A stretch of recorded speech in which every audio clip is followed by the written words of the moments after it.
All right. Let's go ahead and get started. First of all, thank you all for coming. This is tremendous attendance. My name's Samantha Salvia, and I'm going to be facilitating what I hope is going to be a really lively discussion today. Before I introduce you to the panel that we put together to talk about Girls Ultimate, I would like for us to meet all of you and get a better sense of who's in the room. So, everybody put your hand up. I was going to have everybody stand up, but you're packed in really tight. If you have been coaching for 0 to 5 years, put your hand down. Thank you. Those are our new coaches. Thank you very much. If you've been coaching 5 to 10 years, your hands go down. More than... I don't think we understood your instruction. Okay, let's try it again. Let's try it again. I was going to everybody stand and sit, but we're too tight. Everybody's hands up. If you've been coaching 0 to 5 years, you can put your hand down. Everybody else keep their hands up. 5 to 10. 10 to 15.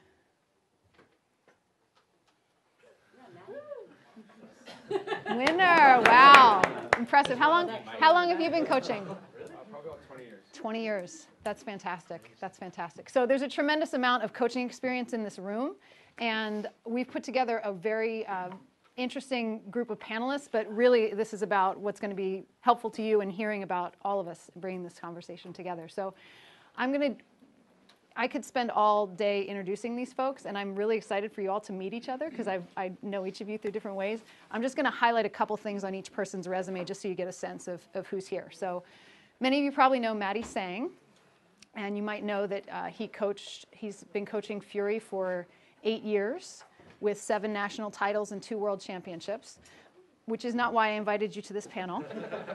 The reason that I invited you to the panel is that he's also, since 2008, I think, been coaching Willard Middle School and also won some championships with the middle school kids. Next, we have Stefani Leto, who is a parent of 4 Ultimate players and a blogger. And then we have Suzanne Sillett, who works for Coaching Corps and has more than 20 years of experience in youth and sports development. And one of the things I'm really interested to hear more about from you, Suzanne, is that your graduate work involved studying the effects of soccer on urban girls of color. Is that correct? I'm very interested in what we can learn from other sports. And then Tina Syer is the Chief Impact Officer for the Positive Coaching Alliance, which is a tremendous nonprofit that started as an idea out of the Stanford Athletic Department and is now nationwide, impacts 1 million kids every year, with a mission to transform the culture of youth sports. So there's a tremendous synergy between the work PCA does and Spirit of the Game and Ultimate Frisbee. And then to my immediate right is Dr. Jamie Nuwer, who has a tremendous resume as an accomplished player, but also as a coach of the under-23 team, under-19 team, and currently the Stanford College team as well. And in her spare time is a doctor of sports medicine and family medicine in your spare time. So we've got some great perspectives. We've got perspectives from outside our Ultimate community, Ultimate coaches, and a parent, which I think is a very valuable perspective.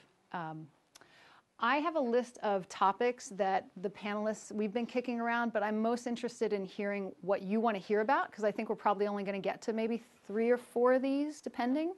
So maybe we could do, I don't know how we'll do this, a show of hands, or just get some sense of, do we want to talk about increasing and sustaining girls' participation? Okay. Coaching best practices? Okay. Lessons from other youth sports? All right, medium, okay. Single versus mixed gender play? Gender equity, like field access and coaching access? Okay. Parent involvement? And getting more women to coach? Yeah. Okay, so let's start with the first topic then, because that had the most interest. Increasing and sustaining girls' participation. So thank you. So if you were paying attention to the slides that we're scrolling in the back, currently Girls Ultimate girls represent about 25% of USAU youth members. The participation in Youth Ultimate's been steadily growing. The girls has been pretty flat at 25%. whereas overall high school sports, 42% are girls. Who wants to start, or do you want me to call on you? Who'd like to talk about how do we get more girls to play Ultimate? Maddie, how do you get girls to play Ultimate at Willard? I'm lucky that I teach at the school, and I just set myself a quota. You can just leave the, hey Jamie, you can just so my first year I didn't, and we got a handful of girls, so I just had tryouts, and I was recruiting sort of other players. And in my second year, I'd set just a goal for myself that a third of our players would be girls. And so, you know, I have 20 to 21, so I was like, I need 6 or 7 girls, and I went out and I found a couple of different social groups that I knew if I could get 2 of them, I would get 4. And then I went to another group, and I knew if I could get 2 of them, I could get 4. And so that's how I did it. And I think, you know, one of the things that we often try to do is we try to work around the problem as opposed to addressing the problem. And I think that also could be a discussion with the whole single gender and the mixed gender thing. But if we want more girls, go get more girls. It's sometimes like we think about all these other things that we need to do to make it more inviting for girls, when actually you need physically the girls to show up, and you need to go grab them and bring them over there. So, Suzanne, do you have any thoughts on that? Yeah, I definitely agree, and I think, you know, I used to work at a middle school in San Francisco, and I started a girls soccer team there, and the number one thing that worked was active recruitment strategies. So a lot of our after-school partners will say girls aren't interested, and they're not interested because they posted a flyer around the school and thought that all these girls were just going to show up because there was a flyer. And the only girls that did show up were the ballers, right? Like, they're like, I'm going to play no matter what. But it's about getting all those other girls that are maybe they haven't played before, or they're not sure about it. Maybe they don't have the skill set or the friends involved to get them there. And so I think active recruitment strategies, relationship building is huge, especially with the parents. A lot of girls won't be able to play unless the parents know you and you have a relationship with them. But not just relying on that flyer or that ad, and really getting out into the community, into the school, wherever you are, so that you can make those connections. I'd like to add a bit on what Matt said about setting a quota. And I think if you were looking really closely at the slides that went by, one of them is about the impact of Title IX on this country, which, you know, was implemented in 1972. And at that point, only 4% of college athletes were women, 4% in 1972. And now it's 43%. So the impact of a mandate, so a quota or a goal is good. And then sort of there's a difference between a goal and a mandate. And is there something, I mean, how many of you in the room sit in a position of leadership? You lead your own club or league, a couple of you. And do you guys have specific goals or even mandates of like an increased percentage of girls you'd like participating every year? Most of you? Yeah. So I think when you're thinking about a mandate, and with Positive Coaching Alliance, you can imagine when we work with clubs and schools, a lot of coaches think they don't need it, and they would never come to our training unless it's mandated by the school. So they're basically told, if you want to coach at this school or in this club, you have to come to this training. So we end up with a lot of people who are sort of dragging their feet into our training, but they come because there's a mandate. So I would say, like, if you're in a position of leadership, put a goal in place that's almost a mandate that this is our goal. Every year we're going to increase female participation by 3% or 5% or whatever it is. And then the last thing I'll say, and then I'll be quiet, is then you have a choice of how do you reinforce the mandate. Do you do it with a carrot or a stick? Title IX, it was a stick. If you don't do this, you lose government funding. PCA, it's a little bit of a stick. If you don't do this, you don't coach. But could you do it with a carrot? If you increase by this percent, you're going to get equipment. You know, you're going to get a grant from USA Ultimate. You know, what is the carrot versus the stick? But I think without a goal and a quota and a mandate, often change won't happen. Stephanie, as a parent, what are the biggest points for you? My kids all entered the world of Ultimate right, well, except for the very last one, in middle school. And my oldest daughter, who is the beast player of the family, when she was little, she wasn't very good. She was a dorky 12-year-old who could barely throw, barely catch, and she ran kind of like a goose. This is being videotaped.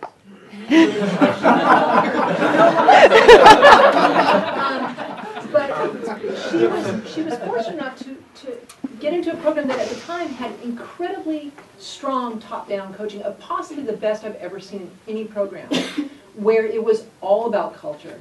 And there were there were enough girls playing that they had separate girls' games. So they played mixed, they played boys, and they played girls, all the same kids. They would kind of flow in and out depending on what the tournament was. And so she had a vision for her future already there. She had these very tough, very good girls. She had very supportive boys, mostly the high school boys. The middle school boys, in my experience, are a harder nut to crack in terms of girls. And that takes a lot of very graceful and very forceful coaching to get the middle school boys to just be quiet sometimes. Or just, you have to throw to the girls. Back to the mandate, if your players don't touch it, you go sit down kind of thing. And so with that really positive thing, she was able to slot in, and the game caught her. Caught her as hard as I've seen anyone else be caught. My next daughter is just out of the middle school thing, and her path, possibly because of her big sister, possibly because of herself, has been a little more rocky. And she has just now stepped out of the middle school stuff, and so she's playing with high school boys. But for her, it's all about relationships on the field. She's, I don't know if you want to call it a more typical girl thing or what, she's all about the relationships on the field. If she has a bad practice, she comes home and says, that's it, I'm quitting. Nobody likes me. And, oh God, this is also being videotaped. So live streaming. That's right. So not wanting to be really super stereotypical, but for some girls, the relationships are all that matter. And you get them, like Matt was saying, about getting their friends. And if my middle one right now, there are 3 girls on her team. It's not enough to sustain her through rough patches. My little one goes to camps. She's 8. She doesn't know any better. Everybody loves her. So hopefully by the time she gets into middle school, high school, the local options will be more robust for her. But relationships with coaches, and relationships with players. I'll add one thing too, like the thing that you have going for you, that you are a non-traditional sport. And for soccer, if you're not playing at an early age, you're not going to try to play in middle or high school because you just haven't built the skill set, and therefore there's not really a place for you, sadly. And for non-traditional sports, I think a lot of teenage girls get involved because a lot of people are on the same playing field, so to speak, because they haven't even seen the game before. So that's a really positive thing for you. The only thing I would add, and I've not started any youth teams, I have started college teams, but is that face-to-face recruiting is really, really important, and you have to make it fun. Because for women especially, the relationship portion, I think, is really, really important. So that's really all I would add to this. When you say make it fun, what the actual practices and like the experience with the team or the recruitment, or what did you mean when you?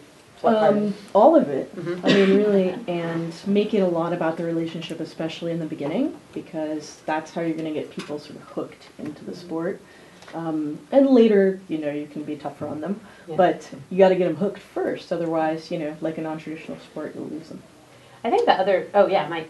Jamie, can you talk a little bit more about that in terms of like, because I've also heard people like Glenn say, in order to make athletic women come to your tryouts, you have to make the tryouts very athletic and very challenging, and like that being a reward in and of itself is going to a high level, high kind of structured environment. Is there a balance, or can you do both? Yeah, you can do both, absolutely. I mean, the social aspects of girls at different ages is different. Middle school girls, high school girls, college girls. And I think, I mostly coach at the college level now. Just giving them time sort of between hard drills is enough to sort of try to start making it fun. But also in the beginning, starting with more team building type activities, and it doesn't have to be super structured, but super supportiveness on the sideline, having your veteran players buddy up with a new player or talk to a new player, making those goals. And then later on, maybe a week or two into recruiting, starting to do more of those tougher drills and sprinting things, but all while at the same time praising those people, making it clear that the people at the last of the pack are doing a great job and a great effort as well. I would echo one thing about just kind of the positive about Ultimate is that, you know, we are a sport, one, where there's actually a lot of women who are coaching not only other girls, but also boys. I'm really conscious of getting Fury players to come to my school, so all the boys at my school only know that there are women coaching. I mean, other than me, they're pretty close. So, you know, I think that's something really, really unique to our sport, where if you look at most other sports, like it's usually, there's a lot more men coaching, and in Ultimate as well, but I think we're a little bit less skewed than in other sports, and there's a lot of very accomplished women who are in coaching. I also think, you know, we're a sport with that sensibility, and, you know, like USAU has a gender equity clause, so I think there's a lot of sort of like base here for us to be, we have a mandate, and I think it's just getting really clear and kind of on the same page of like how we will actually execute the mandate. Because I haven't talked to anyone who was like, oh, that's stupid, like we don't want to do that.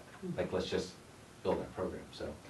One other thing is the importance of the role models, and I know that, you know, you've got a lot of women playing college, you know, at College Ultimate, and the idea of bringing one of them, like the Cal player, into your middle school or your high school and saying, like, over lunch, there's going to be a player from Cal who's here to talk to you about the sport, and at that point, all those girls who were there see that person and think, that could be me. And that is so powerful. I know that happened to me with field hockey. Like, I didn't start playing until I was in 9th grade, and it's because I saw a player come back from Cal, and I thought, wow, this could be my ticket. You know, this is awesome. So I think not just role models on television or on YouTube clips, but like the real in-the-flesh role model is a really important piece. I don't know if it was you, Tina, who said, but talking about parents not being willing to give you their daughters unless they've got a relationship with you, one thing that we've struggled with is parents who say, well, they could throw a frisbee, or they can take dance, and that's where, because our athletic girls either play soccer or they dance. They're already gone, and the dancers, if they're dancing 5 days a week. Their parents are paying through the nose, but they're dancing 5 days a week. And so how to legitimize running around throwing a disc with boys and girls to parents whose mindset is, you know, dance for women and soccer scholarships, that's something we really struggle with. So I'd be interested in anyone who has successfully navigated that, you know, bifurcated issue. Has anyone else encountered that sentiment among parents, that it's not a legitimate way for their kids to spend their time? One thing that I'm worried about is people trying to make Ultimate super affordable. Like, come play Ultimate on this youth club team for $10 for the entire season. And that totally delegitimizes it in someone's head who's like, I'm used to paying like $3,000 a season for youth soccer. Well, this year we finally said everybody pays across the board. You can't afford it, you come talk to us. So how much is it? It's $150 for 2 semesters. And we're now saying this isn't enough. High schoolers are spending all of their stuff. And the idea was we didn't want the coaches to pay for travel. We didn't want to ask parents for funds for tournaments. And we wanted the uniforms paid for. Well, then the high schoolers decided that they needed all kinds of uniforms, and we're like, okay, fine. You know, most of the money for the high schoolers is not. Middle schoolers haven't spent a cent. We're buying them very inexpensive uniforms. We're now talking about paying a coach because we cannot get a coach in there.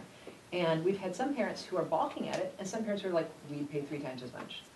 So that's been our experience, that we need to stand up and fight for the value of what we were offering. I think another way to approach it may be to approach the PTA, you know, and have a message like that going out about how Ultimate is, and I'm sure you've probably tried that, but We get some money, but yeah, because it's different than a lot of sports and what it brings to the table, and I think if you can find someone who's a compelling speaker, that would be helpful. I would just adding on the conversation about charging. I work at Coaching Corps, which is we provide volunteer coaches for low-income community youth sports programs. And if I definitely understand that if something costs something, people see it as worthy. I understand that. And I think it's important to be really careful about the message that you send about who is eligible or able to participate in a program. And so scholarships are great, but I know in youth soccer there are hundreds and hundreds of girls who live in Richmond and San Pablo who would never consider going to certain communities to try to play, even if they're good enough, because there's just this perception that it's too expensive, even if there are scholarships. So what that does is low-income girls and girls of color get left on the sideline disproportionately to, in soccer, unfortunately, white girls. It's a suburban white girl sport, and so, you know, not just getting girls in the game, but getting all sorts of girls in the game. I'd like to add to that. One of the things that, especially for people who are financially challenged, if you make an entrance point that's somewhat of a financial incentive, I must attend because I've paid money, we also have to think about how to build relationship and how to do other parts of it, and one of them is getting the kids to the practice, carpooling. And as a parent, I know that I've also experienced as a coach, it's very challenging when the parents are not on board. It's not the kids' fault they don't get to practice on time, and disadvantaged children, I only imagine it's going to be more significant. And so encouraging that carpooling also builds the camaraderie, which is really what being on a team is about. Making sure everybody's on time. Yeah, you can raise somebody for being a little bit late, but next week don't be late. And there should be a reason, and facilitating that can really enhance the ability. Like maybe the inner city kids might need to have somebody come to them to play. You secure the field there, have some of those outer people who have the resources to help kind of distribute the resources so that they can play by renting the field in an accommodating location. But it is certainly a huge part of the challenge. So in Seattle, the Fries program, if you have heard of it, is like this all-star tryout team for youth players. This past season, they had tryouts. They had over 200 plus kids try out for 2 teams or 3 teams. And so I coach in the south end of Seattle, which is low income, low graduation rate, 95% kids of color, and none of my boys went to try out. And this is the team that lost in state finals 2 years in a row. So like we have some of the best boys in the state. None of them tried out because of those reasons. It's in the north end of Seattle. They have no way to get there. So they're building this all-star team, but it's not representative of the whole community. So I love what you're saying about, you know, I love the fact that we're thinking about gender and equity, but we need to think about there's layers beyond that, socioeconomic, race, and there's things that keep people from joining. So like when my kids know that there's scholarships available, but they feel weird about asking strangers to apply for scholarships. So like they need to go through me. So I help, right? You know, like there has to be, like, you have to build channels with people that know kids. And you can't just, well, we're offering you money. It's like putting the billboard up. Like we put the billboard up, no one asks for something, so they're not interested. We put a scholarship up, no one's asking for it. Like you have to actually like work way hard to get those, like kids, especially in the fringes, in terms of like economic levels and like representation to come out. So it takes a lot more work, but I think it's very valuable. Thank you for that comment. I want to make sure we get to a discussion of single versus mixed gender play, but before we go there, I want to ask a question to the panel. There's an undercurrent in a couple comments you made about girls are emotional, girls. Is coaching girls different? Suzanne, would you like to start with that one? I think that it's very easy to generalize. You know, there's those stereotypes that some of my girls, yes, they're emotional, and some boys are emotional. And I think, I mean, probably the bottom line, I could probably say a million things, but the bottom line is you coach the person, and each person is different. And I think as coaches, we need to take the time and effort to figure out what style works in interacting with each individual player versus kind of generalizing based on whether they're a boy or a girl. Yeah, I totally agree. So I've coached boys, girls, and mixed, and they're all completely different. But I totally agree with you that one-on-one, everyone is going to respond to something slightly different. And I've been totally surprised by, you know, boys being more emotional than I would have thought, because on the outside they're really tough. Or girls like seeming very like, you know, flippant, and then being like very responsive to like pretty hard criticism and stuff like that. So you can go either way, but I also feel like in a general sense, when you're working with the entire team, Ultimate has a culture of positivity and togetherness and growth, and that works for everyone. Some people are going to need to have that told to them in a hard way, and some people are going to need to have a hug. But either way, those are the general sort of, both, that is the big message that I think sort of is pervasive amongst all of those levels that I've coached at. Maddie, you want to? So, my experience is that if you look at a boys team and a girls team, like, there's a range and there's a stereotypical thing that you say, hey, that's a boy trait and that's a girl trait. And I think that same range exists on single gender teams with both men and women, boys and girls. And that if you want to be a good coach, you have to be able to coach the spectrum. And so, I think I think we talked about emotions. I think one of the things I've noticed with women is that, and again, this is a serious generalization, but they are not emotional. They're more concerned. They're more aware, and perhaps it's socialization, or maybe it's wiring of relationships. And so their actions by themselves, they're a little bit more conscious. Like, if I do this, this may happen. Where with Jeff over there, he might do it, and then he's just like, cool, I just did it on the field. It's not going to affect anything. We're going to go off, and it's going to be fine. So I think that's maybe one of the stereotypes that you might notice a little bit, but my experience has the same range that happens on the single gender team. And then finally, like, as aware of it as I am of that, like, I sometimes fall into those stereotypes. And it was funny, this summer I was coaching the World Games team, and we have the top 6 men in the world, 7 men in the world, or in the country. And, and one of these guys, when we were in Colombia, like, I'm doing a team meeting, and this guy has been like very, this is being taped, very successful since high school. And I'm doing these team meetings and doing these acknowledgments, and somehow I didn't acknowledge him. And he comes up to me afterwards, and he's just like very serious, like, what can I do tomorrow in the game? And I'm like, dude, you're playing great. But no, just give it to me straight. And, and I realized, where I'm so conscious always with the women that I coach, that, and I was just like, oh, you're such a girl, but, that was my sort of thing. But it was like, because I had fallen into that whole like stereotype of like, oh, it doesn't matter, I can say whatever and they're going to take it. And again, like, I think we have to be really conscious that those qualities, they're just qualities of different people, and that's aside from gender. But I think there's a balance of understanding that there are a lot of things that happen societally with gender, as well as class and race, and so it's on both of those sides. So. That was a great example.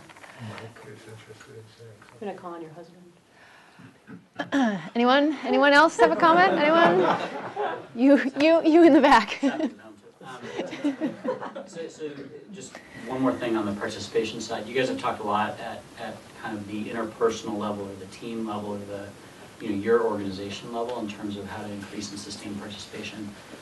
In some ways, speaking on behalf of USA Ultimate, at more of a systemic level, a metropolitan area, state, country level. 3 of you know Ultimate well. Tina, you learned a lot this morning. Suzanne, I don't know how much you know about Ultimate, but what do you guys see missing from Ultimate structurally in terms of organizations, processes, buy-in, that is going to really, at a national level, increase and sustain girls' participation? Like what, and I'm speaking on behalf of USA Ultimate, what can we do that you guys need to increase this from tens of thousands or hundreds of thousands to millions? I had the opportunity to go over to Scotland and talk to their football coaches, aka soccer coaches. In the whole country of Scotland, they only have 4,000 girls playing soccer, which is just crazy because they're so football crazy over there. And so they said, what lessons can we take from America where you have so many girls playing soccer? And I was like, now I'm going to become the authority on like women in sports for the whole of U.S. So of course I talked about Title IX, but I also looked at AYSO soccer, which I think is in like 1980 it was established. Suzanne might be able to correct me, even before that, in Southern California. And it was like suddenly, like right off the bat, they were about giving equal, like they were going to have the same number of girls teams as boys teams, and they were going to have all girls teams from the beginning. So girls who were 5, who weren't really comfortable coming out and playing on a mixed team, would have an opportunity to play on an all-girls team. And when you talk to folks from AYSO, where it's all, you know, volunteer coaches, volunteer officials, they hand you the whole thing on a platter. Here are your drills to coach U5. They make it very easy for you. AYSO, I think, has played a huge role in getting girls access into soccer over time, and even the last 30 years or 40 years. So I think sort of that idea from the beginning. And in Scotland, there are no, at the youngest levels, they don't have U6 soccer for girls. It's mixed because they're like 6-year-olds can play together.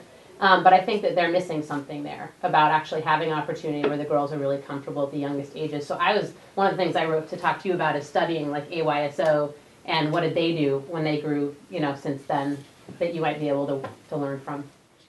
So you think single gender play at a young age is critical? Not because the kids can't play together, and I think that if there is a mixed opportunity and they want to play mixed, great, but maybe there isn't a single gender option as well, right? So kids can gravitate to where they're comfortable so they won't opt out. I think another big thing, especially taking the soccer example, is we need to increase our visibility as a sport. Because when I was a kid, which unfortunately probably not that long ago, I remember watching the 1999 women's soccer team, right, on TV.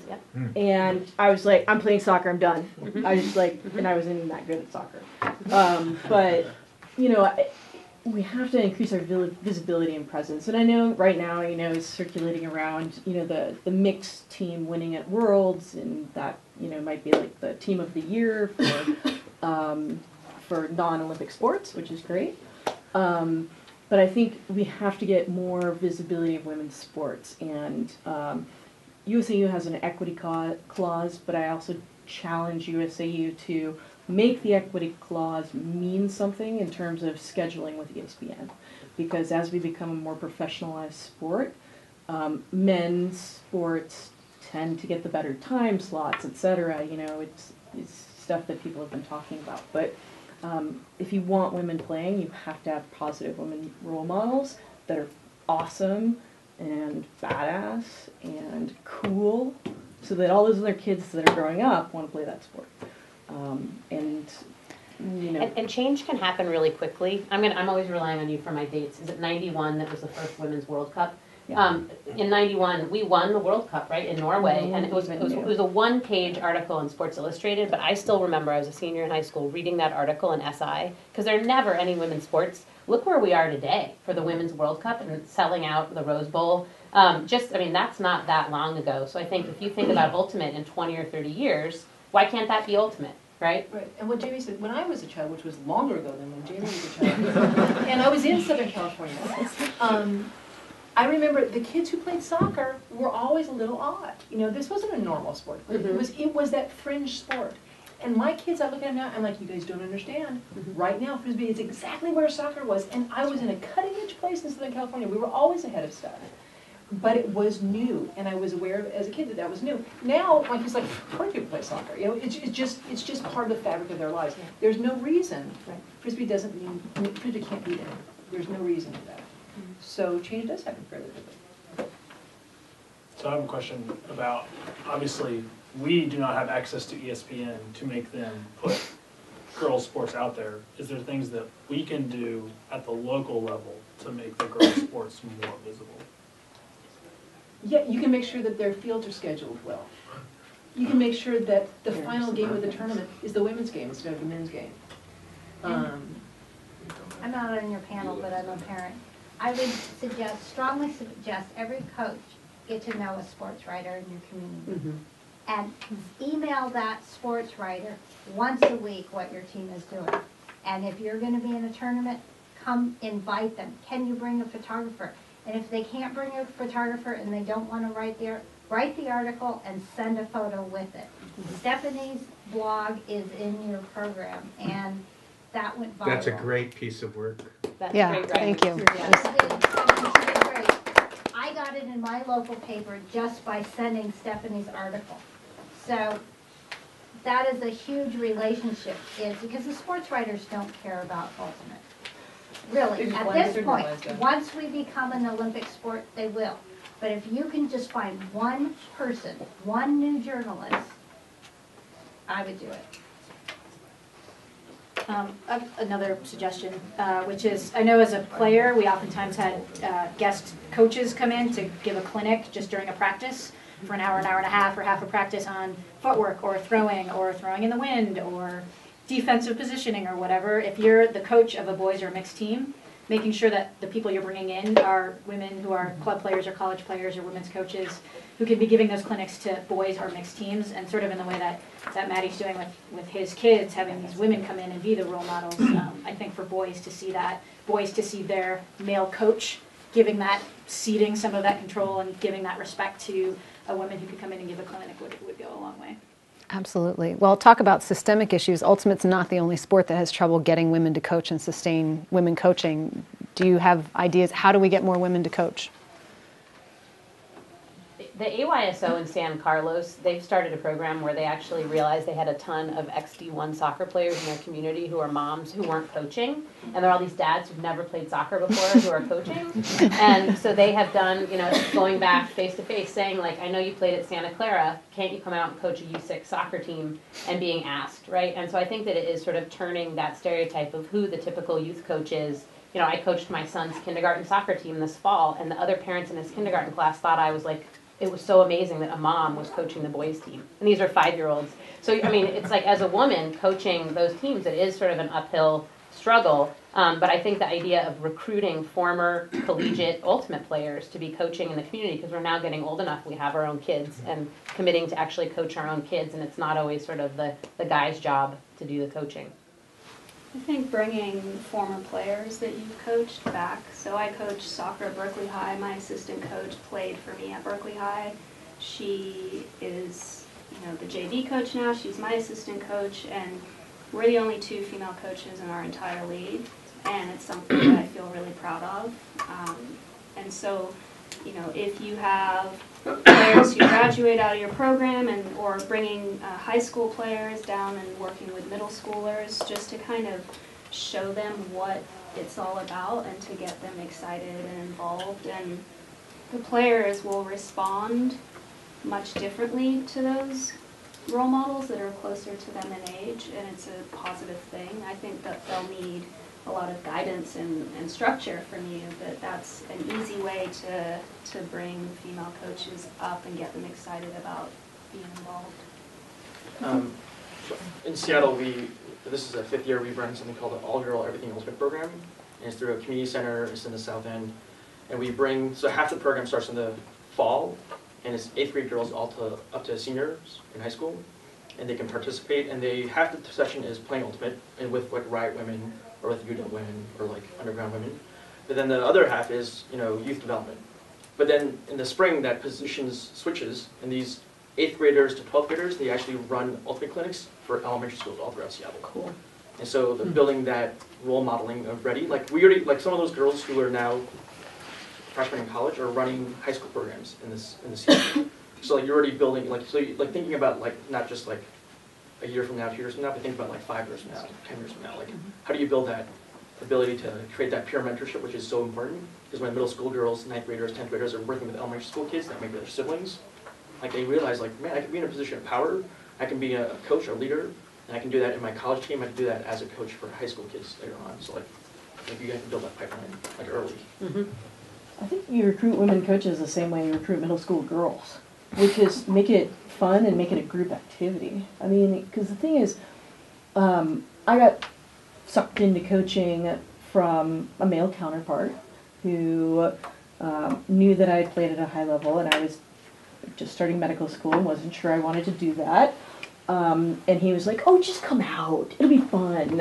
And I was like, "Oh, okay, I guess," and then it's like, 3 practices later, I'm like running the thing, So, I feel like you can recruit women coaches the same way. If you can find someone that you think has that high level of experience and bring them in as like, "Oh, you're just a consultant," like a low level of, yes, exactly. The guy's like gone, but seriously, I mean, because I think, women have a lot on their plates, we have careers, we have kids or whatever, and all this other stuff going on, and I mean, men the same thing too, but I think men feel more of a drive to be in that leadership position than women otherwise would feel a drive. And so you have to recruit them the same way that you would a middle school girl, which is to go and find them and bring them to your practice and hold their hand until they're like, oh yeah, this is actually kind of awesome. And then they tend to stick around. But there's a lot of proactive work that has to be done. It would seem like parents, like moms, ultimate playing moms, because they're already coming to school, to after school, or they're involved with the school. Also, it would seem like teachers, ultimate players who are now teachers would be another sort of target group that would be easiest to get to coax. That's fine. Just one small thing, I think subtle shifts in language is huge. So on like a higher level, your advertising tools, the things that you're handing out to recruit, use the word she or her as the coach instead of he, I think is really powerful. We try to do that a lot in the tools that we produce at Coaching Core, just so people don't just think of a coach as being a man. You know, only recently in soccer has the term team mom turned to team manager. And so those little changes, I think, send the right message for you as a body and an organization, and could convince just one woman that she actually sees herself in that role as being a coach. Sam, can I ask you a question?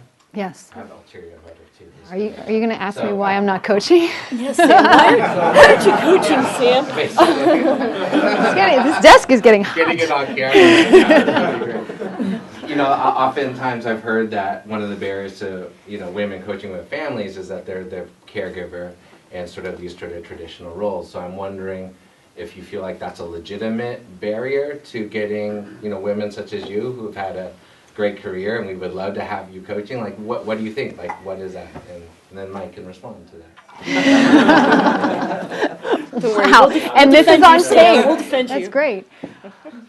I do feel like that is a big barrier for me right now. I have a 2-year-old and a 5-year-old, and I look at the time commitment for what I know if I got sucked in, how much time I would want to put into coaching, and I just don't feel like right now I can do that at the level I would want to do it. So for me, the family commitment is a barrier, and I also think as a, you know, why did I not stop? Why wouldn't I have coached sooner? Like as a woman, I mean, I was able to compete competitively well into my late 30s, so. If I'm going to put that much time in, I wanted to play instead of coach. So now I'm at a point where I'm not playing anymore and I've got the young kids. I think maybe I'm going to get over the hump in a few years and come back to it. Or maybe I'll start coaching, I'll learn how to play soccer and start coaching my son's soccer teams or whatever. But yeah, for me, that's a real barrier. And I do feel this pressure that I should be coaching, but I don't feel like I can right now. Are you going to now ask Mike why he's not taking care of the kids? Okay. So I have a few comments to that. I think that's also a male problem because I wish I was coaching right now, but I have 2 little ones, and so both my wife and I work, and so yeah. So and not to take away from that, I think that you know, like just children are a huge deal. Yeah. But I understand that if society is skewed in one way, then that can be a huge barrier to women participating for sure. And then the other one escaped my mind. So we can come back to you. So I will say something, partially in defense. I agree with you, Mike. Like if I'm married to Sam, revolver to coach after we had kids, I would have said no. And that was the first time I had coached. I think the reason, for example, that I feel able to coach, obviously with Sam's support, is because I spent a lot of time coaching Stanford before I had kids. Right. Plus, I played on revolver, so I knew most of the guys, and this is all a way of saying that I think it's really important for us to get women coaching, if possible, before they have kids, right? Because then you know the drill. Like coaching revolver right now is very easy for me, right? Because I know what I want to do in practices. I know the players. I can do it very efficiently, and so getting girls and women to do that before, if we can, before they have families, they'll be in the group and they'll be able to do it more efficiently. Well, I think, so my co-coach at Stanford had a kid last year, and I was pregnant the year before that, and so what we did basically is just add another coach on. I mean, because we knew that she was going to have morning sickness for 3 months, and then, you know, be very, very pregnant for another 3 months later on. and we just needed extra help and extra time. And now she's still coaching, but only on weekends, and we sort of make that work with the staff that we have. And we're lucky because we have enough, ex-players that we could ask someone who's high quality. But I think that, I know several women coaches who coach with kids, and it's hard initially, and you really have to rely on your other team support members. Like, there'd be some practices where she'd bring her child, and I would be like, okay, I'm going to hang out with the kid now while you go and you teach defense. Just so that you have sort of some childcare support at practice. And I know, Amy Little was coaching up at Sonoma last year, and she would just bring her kid to all the practices, and her kid is old enough now, 4 or 5.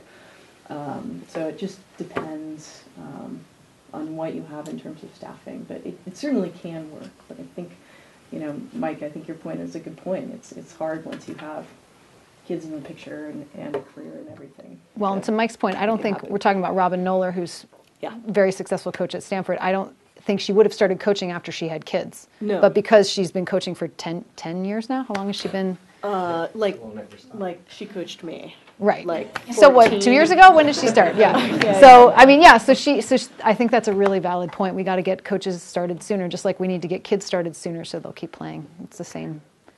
I think I saw a couple hands back there. Oh, and we will come back to you.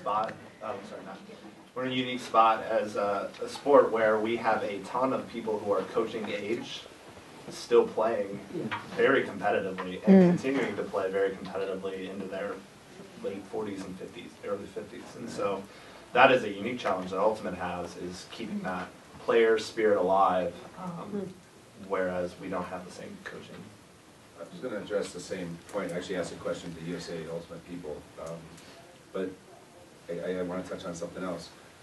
One of the things I've seen that can be done and enhance the experience much faster is, in fact, getting players who are playing to get involved in coaching as a player.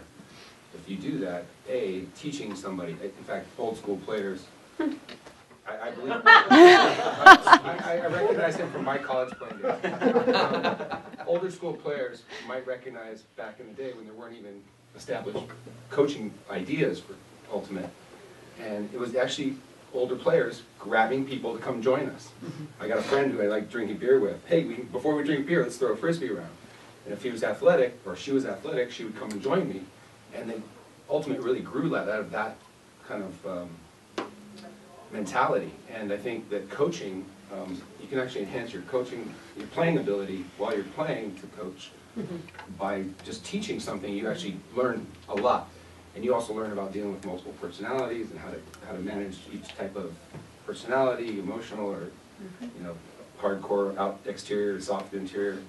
And I think we're much more savvy as a society now to recognize that there are in fact large spectrums. But it goes back to the players really deciding this is a mandate that we want to do. And USA Ultimate, how can you guys potentially be the carrot rather than the stick and encourage people to get out there? That is, in fact, the challenge. And I think everybody in the room obviously recognizes that coaching is a very vital part of the growth of Ultimate for the next stage. And it's until we demonstrate all the things that are really critical to our game, like your own calls, like spirit of the game, like being a part of the team, that's going to also enhance people that don't necessarily want to play sport to come play sport and play our sport, because it is, in fact, a unique sport. And I like the parallel to soccer because we have to look at what's out there as a role model for our sport. And soccer is a wonderful example. There was a mandate in AYSO that every kid got to play at least a half of the game. And that guarantees a lot more fun than sitting on the sideline. I don't know what to do. You learn by trial by fire. You gotta get out there and play. So we have about 5 minutes left, and I want to leave time for each of the panelists to give any quick parting thoughts. Are there any burning questions anybody has they want to make sure they get in? We probably have time for 1 or 2. I hope I can make this quick. This is kind of a tough question, maybe yes or no. Is USA Ultimate moving forward with the mixed division in the right way to promote women playing the sport? So we think that it's a way to provide more playing opportunities, but we were talking about how mixed does not work for young girls. And that's the way we do most middle school and high school ultimate in this country. And it's partially because we make the top level visible. Are we doing the right things? Could we do things slightly differently in regard to mixed? I think by the time that girls are in high school, they would prefer to have a women's team, but a lot of it is just, we just don't have enough people playing. But I think the transition will happen, just like it did for soccer, from 6-year-olds playing, mixed to playing just girls. But I think it's a numbers game right now. Can I follow up on that? Where would you guys suggest best practice leading on that? If you have a small amount of girls, would you say it's better to widen the age gap and have more girls and have a girls team, or keep the age gap narrow and mix it coed? Very good question. I don't want to answer. I know, for So Maddie. I'm actually, and this is more recent, like an hour ago. So I've been, thinking a lot about like how you address problems, and I think we like go around and address the wrong thing to solve a simple problem. So in terms of the whole mixed versus single gender and hearing the AYSO, like I'm almost like we've been in this thing like it's a numbers game and we're waiting for it to happen. And in some ways, like if we just decided like the YCC team is going to be girls, and Jeff, we've got like 8 girls, we're like, okay, we would probably go out and recruit 9 girls, right? Like, but right now what we're doing is we're sitting with our 8 girls waiting, and then those girls graduate and then we're still waiting. So I'm kind of the mind, again, like this is before that maybe we, and USAU supports this, I don't know if it should be a mandate, but maybe like local organizations have a mandate, like yeah, we're gonna have single gender teams. And if you have single gender teams, you have that team, then you're going to fill it. If you have, like, I'm going to wait and see what happens with my mixed team, is never going to happen. And so I'm thinking that you do that, and I still think that they should be at the same age, so I would do that and form like 2 age groups, right? And let's have elementary school play, and then let's have middle schoolers play. And maybe if we approach it that way, we'll come back in 3 or 4 years and say, hey, we made these huge strides. As opposed to mixed. Well, in USAU can support us, as an idea of like maybe having 2 middle schools combine their girls, or 2 high schools combine. And I don't know if, yes, the logistics of this are apparently a nightmare. No. Our town, but being allowed to do real that. struggles with this, because we have a fairly small town with like 8 schools, and so we combine our, there's so many schools in our town, so it's a 77,000 person town with like 5 high schools. It's crazy. Okay, for our area, it's small enough, right? And then we say, okay, but we struggle to put 18 kids on the field, boys and girls together, and then we're told, well, you can't play in this tournament because you're a mixed school team. This isn't going to work. And so we haven't found the flexibility on. So maybe there should be flexibility with the girls in terms of development right now, or something. Right. We haven't found that flexibility at a higher program level, so that our kids can't compete. Yes, you in the back. I see the hand. So it's interesting, this is talking about, developing all-girls teams. In my talk earlier, I talked about something that was surprising, I think, to a lot of people in the room, which is there's 2 things that the International Olympic Committee really like about Ultimate. Number 1 is spirit of the game.